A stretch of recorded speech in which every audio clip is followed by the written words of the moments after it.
Early April 2020, Zoom made some updates to its client, and these updates were done as a response to some of the concerns that educators had and people in private sector as well as we all begin to work from home.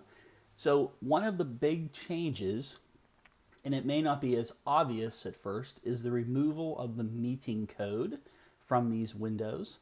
So normally the meeting code would appear here in the title bar, which now just says Zoom.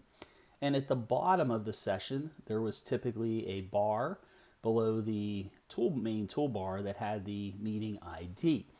One of the other things that happened is the invite button, which normally was about right here, has disappeared. It's actually been moved somewhere else. And if you look at the bottom of my participant window, you will see here, if I click on invite, I can then send people via email, or if they're in my contacts, I can ask them to come to this meeting or simply copy the URL to send to someone quickly. So it isn't gone, it's just moved into the participants window. So the big obvious difference here is what is now a new button called security. And if I click on that, there are a couple things that I can do very, very quickly. And this is again to help streamline things, especially for teachers. I think this is really helpful.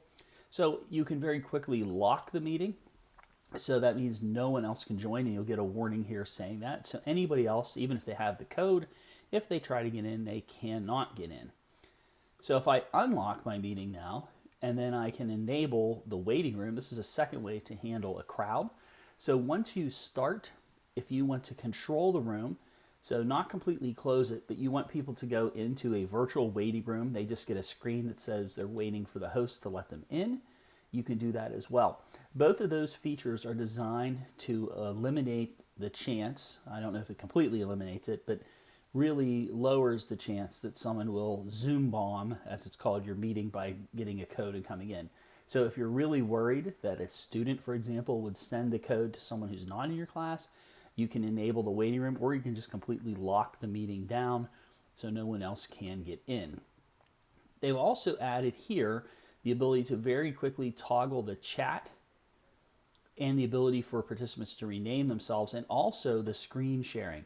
So if you're worried that a student will pop on here and think, oh, I'll just share my screen and show people this funny picture I have.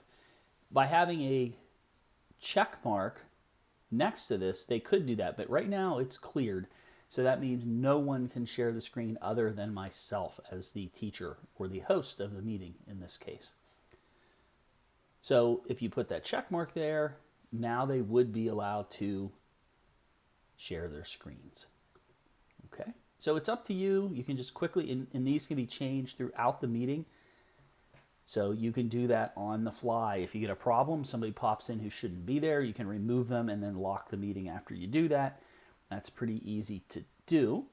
I don't have any participants in this meeting, but if you ever do need to remove somebody, you would just hover over their name and a menu would appear here, and I can't remove myself, but you could remove people using that menu. So you can take people out and then lock the room. One other difference now, in addition to the invite button, which we already looked at, is under the More menu, we have a few additional options here.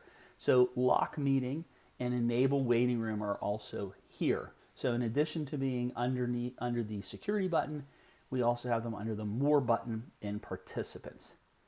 Those are the really big security changes. So if you're wondering why your buttons look a little different if you've upgraded your client, that's why. One other thing I'll point out, and we'll see this in a lot of the new clients, is this reaction button. That is different from the nonverbal feedback that we can use in the participants window, and that this is just a very quick way to either give some applause, and you'll see it shows up here.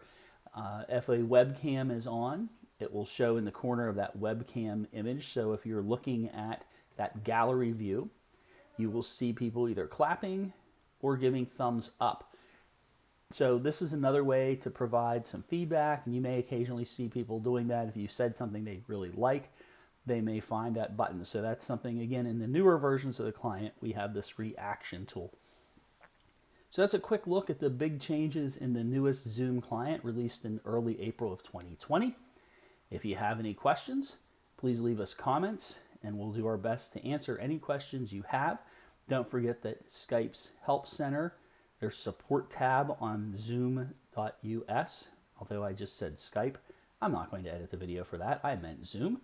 So zoom.us, and click on the support tab, and they do a really, really good job of providing tutorials, videos, how-tos on all of Zoom's features.